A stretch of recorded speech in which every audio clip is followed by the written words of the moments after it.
Good morning everyone, my name is Rupam. Welcome to pedagogy palace. हमने Jean पियाजे cognitive development theory शुरू कर दी थी। हमने पढ़ा था पहले इंट्रोडक्शन जीन पियाजे का। जीन पियाजे जो है वो स्विस साइकोलॉजिस्ट है, डेवलपमेंट को डिसकॉन्टिन्यूस माना है, बच्चे को नया वैज्ञानिक माना है, एक रेडिकल कंस्ट्रक्टिविस्ट है, हार्डकोर कंस्ट्रक्टिविस्ट है। 4 स्टेजेस दी है, 4 एलिमेंट या फैक्टर दिए हैं, फादर ऑफ चाइल्ड साइकोलॉजी और फादर ऑफ एपिस्टेमोलॉजी है।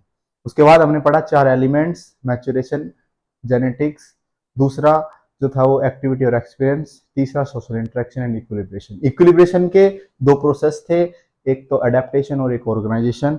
अडेप्टेशन के भी 2 प्रोसेस थे, एसिमिलेशन और एकोमोडेशन। हमने स्कीमा भी पढ़ा, पूरा प्रोसेस पढ़ा कि एसिमिलेशन एकोमोडेशन कैसे होता है, कैसे अडेप्ट करता है बच्चा। और अब हम पढ़ेंगे स्टेजेस ऑफ जीन पियाजे कॉग्निटिव डेवलपमेंट थ्योरी। तो मेनली जो स्टेज थ्योरी की जो स्टेजेस हैं वो 4 है, sensory motor stage, pre operational stage, concrete operational stage और फॉर्मल ऑपरेशनल स्टेज। जो सेंसरी मोटर स्टेज है वो बर्थ टू 2 ईयर होगी, जो प्री ऑपरेशनल स्टेज है वो 2 to 7 ईयर होगी, और कॉन्क्रीट ऑपरेशनल स्टेज है वो 7 to 11 होगी। What is the meaning of operational? यानी कि लॉजिक। प्री ऑपरेशन यानी कि लॉजिक से पहले, तो ऑपरेशन का मतलब यहाँ होगा लॉजिक। प्री ऑपरेशन यानी कि लॉजिक से पहले, कॉन्क्रीट ऑपरेशन यानी कि कॉन्क्रीट चीजों के प्रति लॉजिक, और फॉर्मल ऑपरेशन यानी कि फॉर्मल चीजों के प्रति लॉजिक। तो 4 स्टेज है, sensory motor stage, pre operation stage, concrete operation stage and formal operation stage. इनकी जो एज होगी वो होगी birth to 2 year, 2 to 7, 7 to 11 and 11 to 15। अब हमारी पहली स्टेज है सेंसरी मोटर स्टेज, जो है birth to 2 year.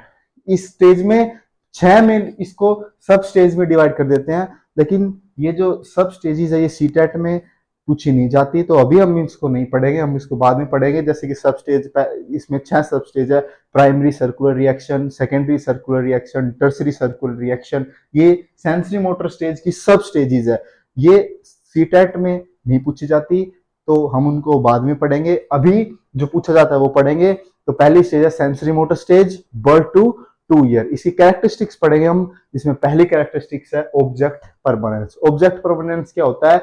Out of site, out of mind. बच्चा जो है ऑब्जेक्ट परमानेंस कब सीखता है? 9 से 11 महीने के बीच में जो है बच्चा ऑब्जेक्ट परमानेंस सीख लेता है, उससे पहले ऑब्जेक्ट परमानेंस नहीं होता। सेंसरी मोटर ही वो स्टेज है जिसमें बच्चा के पास ऑब्जेक्ट परमानेंस नहीं भी होता और आ भी जाता है। अब क्या कहेंगे, आप पूछेंगे कि व्हाट इज ऑब्जेक्ट परमानेंस? तो ऑब्जेक्ट परमानेंस क्या होता है? Out of site, out of mind.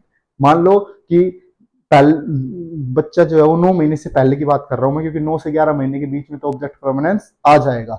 9 महीने से पहले जब बच्चे के पास अभी ऑब्जेक्ट परमानेंस नहीं आया है, अभी वो ऑब्जेक्ट परमानेंस नहीं सीखा है, तो अब अगर उसके सामने कोई चीज आएगी, तो जब तक वो चीज उसके सामने है तब तक वो एग्जिस्ट करती है। जैसे ही उसके सामने से हटेगी वो चीज उसके लिए एग्जिस्ट नहीं करती। मतलब अगर साइट के सामने है, यदि ये चीज मान लो ये मार्कर है और बच्चे के साइट के सामने है, तो ये एग्जिस्ट करता है, और जैसे ही ये आंखों से हटेगा वो उसके लिए एग्जिस्ट नहीं करता। क्यों? क्योंकि ऑब्जेक्ट परमानेंस नहीं है। जब तक नहीं है तो out of site, out of mind. लेकिन जब ऑब्जेक्ट परमानेंस आ जाएगा, कब आएगा? 9 से 11 महीने के बीच में आ जाएगा। और अगर एक बार ऑब्जेक्ट परमानेंस आ गया, अब अगर उसके सामने कोई चीज आई तो अब वो भूलेगा नहीं। अब out of site, out of mind नहीं होगा। Out of site, out of mind जब तक होगा जब तक ऑब्जेक्ट परमानेंस नहीं है, और जब 9 से 11 महीने के बीच में ऑब्जेक्ट परमानेंस आ जाएगा, अब अगर कोई चीज उसको दिखाओगे तो अब बच्चे की मेमोरी में रहेगी, वो चीज बच्चे के दिमाग में रहेगी। अब बच्चा उस चीज के लिए रोएगा। मान लो मैंने बच्चे से बॉल दिखाई, ऑब्जेक्ट परमानेंस आ गया, तो अब वो बच्चा उस बॉल को ढूंढेगा, उसके लिए रोएगा। लेकिन उससे पहले अगर बॉल दिखाई, तो जब तक वो बॉल उसकी आंखों के सामने वो एग्जिस्ट करती है, वो इस दुनिया में है, और आंखों के सामने नहीं है तो वो एग्जिस्ट नहीं करती।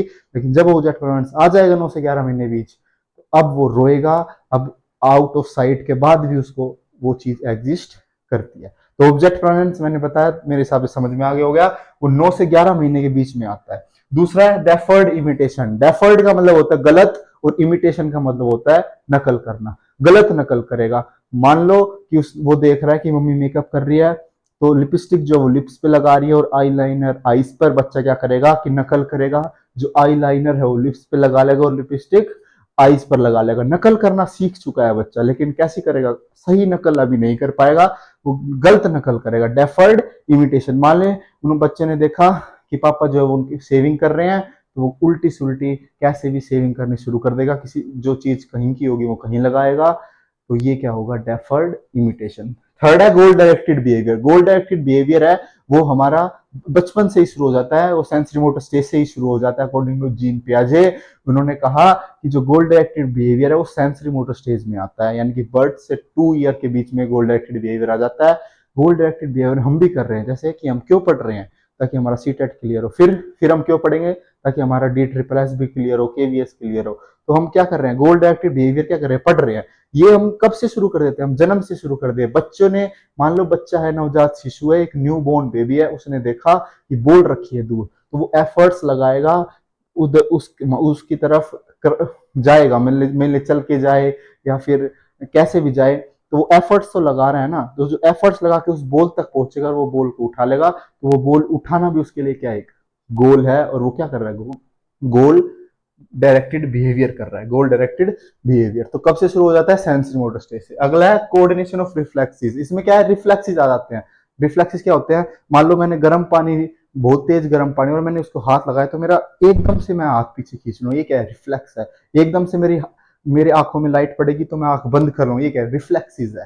ठीक है, तो कोऑर्डिनेशन ऑफ रिफ्लेक्सेस कहा जाता है, सेंसरी मोटर स्टेज। जो भी रिफ्लेक्सेस मेनली कहाँ आएगा, सेंसरी मोटर स्टेज में आएगा। पेपर में क्वेश्चन आ जाता है कि रिफ्लेक्सेस कौन सी स्टेज में आते हैं अकॉर्डिंग टू जीन पियाजे कॉग्निटिव डेवलपमेंट थ्योरी। तो हमारा आंसर होगा sensory motor stage, birth to 2 year. अगला, सेंसेस आर मोर एक्टिव। जो सेंसेस होते हैं वो हमारे ज्यादा एक्टिव होते हैं। जैसे जैसे हमारी एज बढ़ती है वैसे वैसे हमारी सेंसेस जो है वीक होते चले जाते हैं।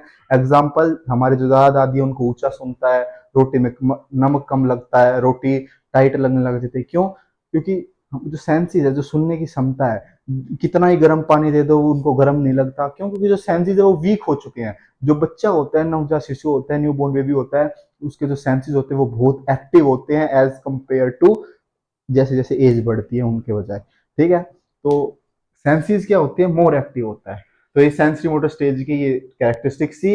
अब हम पढ़ेंगे pre operational stage. Pre operation का मतलब, प्री का मतलब पहले और ऑपरेशन का मतलब लॉजिक, यानी कि लॉजिक से पहले। लॉजिक से पहले क्या होगा, लॉजिक नहीं होगा, यानी कि लैक ऑफ लॉजिक।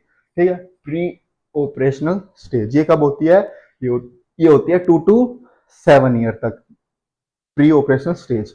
प्री का मतलब पहले और ऑपरेशन का मतलब मेन क्या है, लॉजिक है ऑपरेशन का मतलब। तो अब इसी कैरेक्टरिस्टिक्स पढ़ेंगे। पहला है ट्रांसडक्टिव रीजनिंग। ट्रांसडक्टिव रीजनिंग का मतलब होता है लैक ऑफ लॉजिक। मतलब बच्चा ऐसी बात करेगा जिसका कोई तुक नहीं है, जिसका कोई लॉजिक नहीं है। जैसे कि वो कहेगा कि ट्रेन चल रही है और साथ में पेड़ भी चल रहे हैं, मैं चल रहा हूं, मेरे साथ साथ क्या कर रहा है, सन भी चल रहा है, लेकिन उसको अभी रोटेशन रेवोल्यूशन का नहीं पता, उसको अभी साइंस का इतना नहीं पता। क्यों, क्योंकि लैक ऑफ लॉजिक है। तो वो बच्चा इलॉजिकल बातें करेगा, उनमें लॉजिक नहीं होगा, उसमें तर्क नहीं होगा। ठीक है, दूसरा इरिवर्सिबिलिटी है। इरिवर्सिबिलिटी या लैक ऑफ रिवर्सिबिलिटी।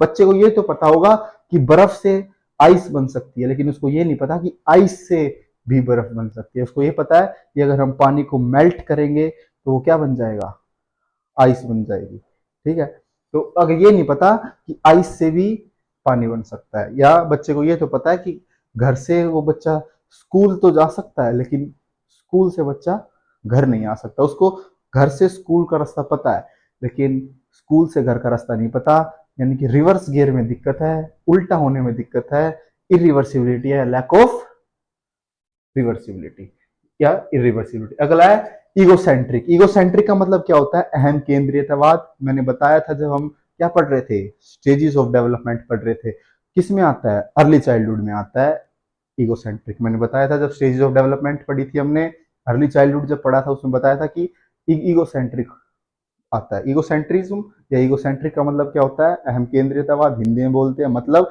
कि दूसरों का पर्सपेक्टिव नहीं समझ पाएगा बच्चा। जो उसको पसंद है वो पूरी दुनिया को पसंद है, जो उसका पर्सपेक्टिव है मेनली वो पूरी दुनिया का पर्सपेक्टिव है। वो दूसरे का पर्सपेक्टिव नहीं समझेगा, वो दुनिया को अपनी नजरियों से देखेगा। वो जैसा दुनिया को देख रहा है वो सोचेगा कि पूरी दुनिया भी वैसे ही देख रही है। जो उसको पसंद है वो पूरी दुनिया को पसंद है, और जो उसको पसंद नहीं है वो पूरी दुनिया को पसंद नहीं है। एग्जाम्पल, कि मान लो उसको बेन 10 पसंद है या डोरेमोन पसंद है, और कोई उसके सामने बुराई करेगा तो उसके मार मूर भी सकता है वो। ठीक है, क्यों, क्योंकि वो बुराई कर रहा है, क्योंकि वो उस चीज को पसंद है।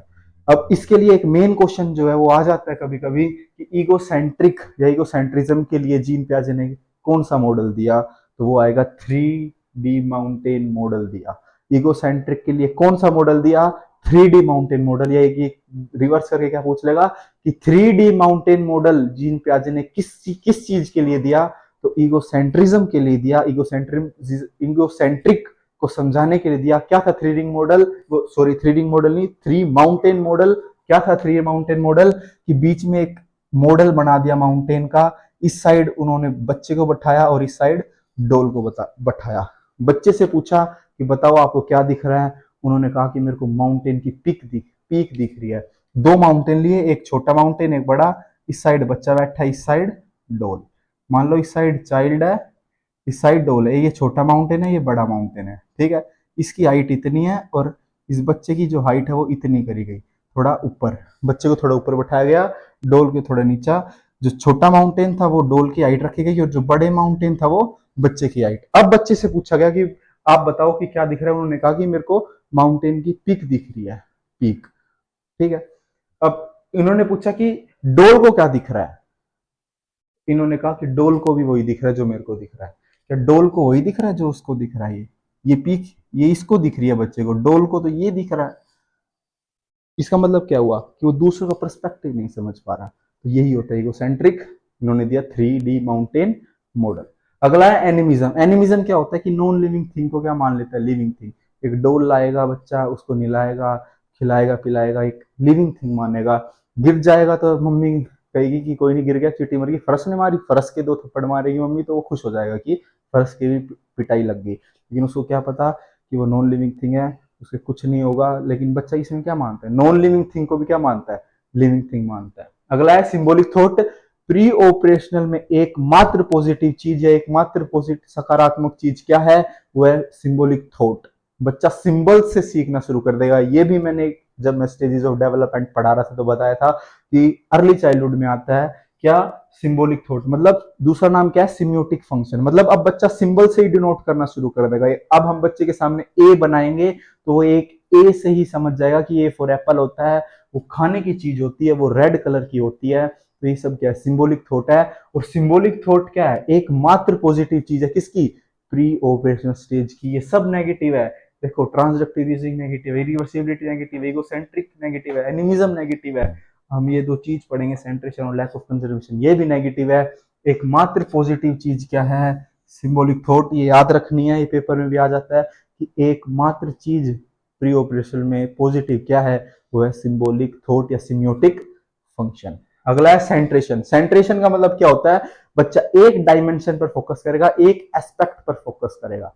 जैसे कि मान लो मैं एक बड़ी बोतल ले लूं और एक छोटी बोतल ले लूं। मैं छोटी बोतल में ज्यादा जूस डाल दूं और बड़ी बोतल में कम जूस डाल दूं, तो वो बच्चा बड़ी बोतल को ही उठाएगा। क्यों? क्योंकि उसका फोकस कहाँ है, हाइट पर है, एक डायमेंशन पर फोकस है।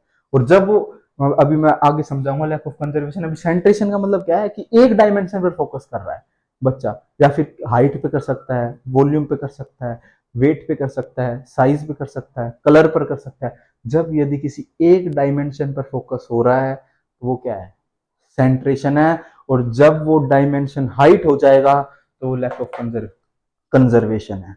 क्या, मैंने एक बार मैं रिपीट करता हूं कि सेंट्रेशन का मतलब होगा किसी एक डायमेंशन पर फोकस करना, वेट पे, साइज पर, कलर पर। लेकिन जब वो डायमेंशन हाइट बन जाएगा तो उसको एक पर्टिकुलर नाम दे दिया, क्या, लैक ऑफ कंजर्वेशन। ठीक है, लैक ऑफ कंजर्वेशन। मान लो मैंने एक बड़ी बोतल ली, एक छोटी बोतल ली, छोटी बोतल में ज्यादा पानी डाला या जूस डाला और बड़ी बोतल में कम जूस डाला। तो अब हम बच्चे को चॉइस देंगे कि किसी एक को पिक करो, तो वो बच्चा इसको ही पिक करेगा। क्यों? क्योंकि उसको लगेगा कि इसकी हाइट बड़ी है तो इसमें ज्यादा जूस होगा, इसकी हाइट छोटी है तो इसमें कम जूस होगा। तो ये क्या है, लैक ऑफ कंजर्वेशन है। क्योंकि फोकस तो एक डायमेंशन पर कर रहा है कि किस पे, हाइट पर। लेकिन वो जो डायमेंशन है वो हाइट बन गई है। और जब डायमेंशन हाइट बन जाएगी तो उसको पर्टिकुलर क्या बोलेंगे, लैक ऑफ कंजर्वेशन। तो लैक ऑफ कंजर्वेशन क्या होगा कि जब एक डायमेंशन पर फोकस करे और वो डायमेंशन क्या बन जाए, हाइट बन जाए। लेकिन हाइट के अलावा किसी पर भी फोकस करेगा, है तो ये भी सेंट्रेशन है, ये है तो ये भी सेंट्रेशन। लेकिन इसको एक पर्टिकुलर टर्म टर्म दे दिया हमने ये क्या बन गया, लैक ऑफ कंजर्वेशन। लेकिन जब बच्चा किसी वेट पर फोकस कर रहा है, कलर पर फोकस कर रहा है, साइज पर फोकस कर रहा है, वॉल्यूम पर फोकस कर रहा है, इस एक डायमेंशन पर फोकस कर रहा है, तो वो क्या, सेंट्रेशन। और जब वो एक डायमेंशन हाइट हो जाएगी तो वो लैक ऑफ कंजर्वेशन।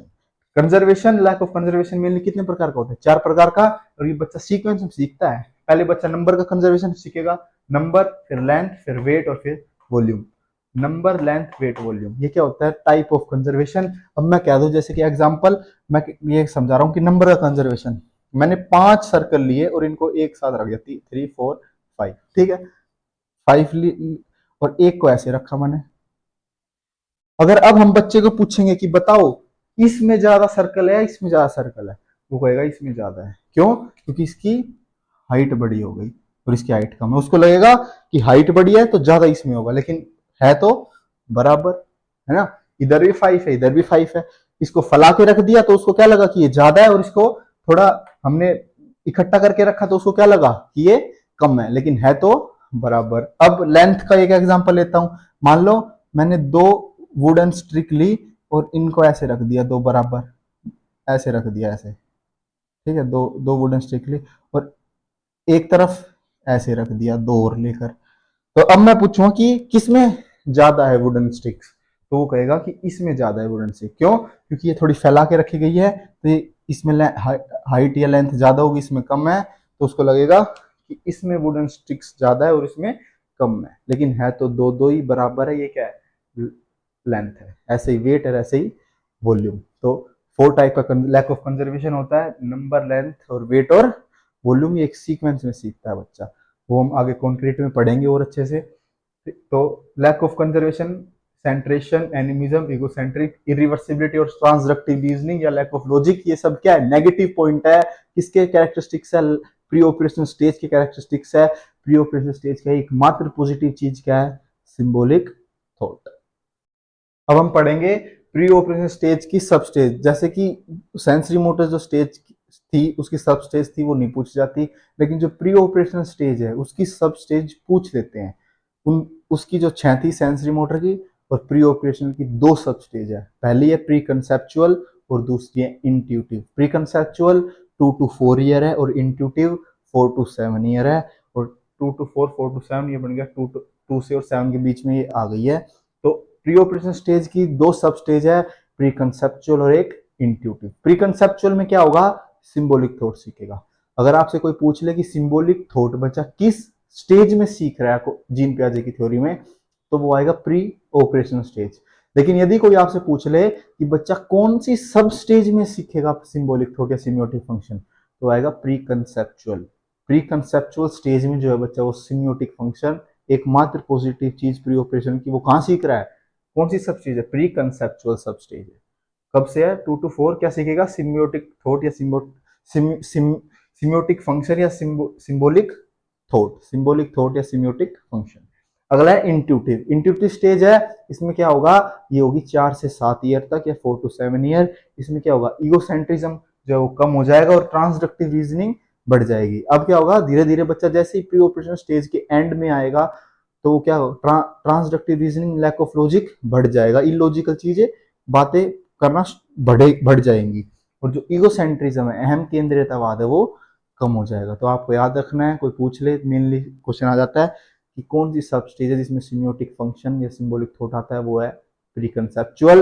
और जिसमें ईगोसेंट्रिज्म कम हो जाए, ट्रांसडक्टिव रीजनिंग बढ़ जाए, वो है इंट्यूटिव। आज हम इतना ही पढ़ेंगे, बाकी का जो है वो नेक्स्ट वीडियो में कवर करेंगे। Thank you.